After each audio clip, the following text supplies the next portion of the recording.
Narinig nyo na ba yung mga misteryosong ilaw na lumilitaw sa ibabaw ng Taal Lake? Maraming gabi raw may mga nakakakita ng mga kumikislap na ilaw sa gitna mismo ng lawa. Minsan lumulutang, gumagalaw, tapos bigla na lang mawawala. Akala ng iba, baka bangka lang. Pero kapag sinilip mo sa binoculars, wala namang tao at wala kang maririnig na tunog ng motor. Sabi ng ilang residente, tuwing malapit na pumutok ang bulkan, lumalabas daw talaga ang mga ilaw na yan, parang isang babala. May mga teorya rin na baka UFOs daw ito o mga espiritu ng mga nawala noong mga nakaraang pagsabog. Para sa mga scientist, posibleng earth lights daw yan, natural na enerhiya na lumalabas mula sa lupa.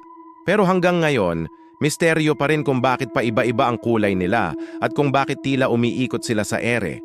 Kaya kung mapadpad ka sa Taal at makakita ka ng kakaibang ilaw, pagmasdan mo na lang mula sa malayo, baka hindi yan galing sa mundo natin.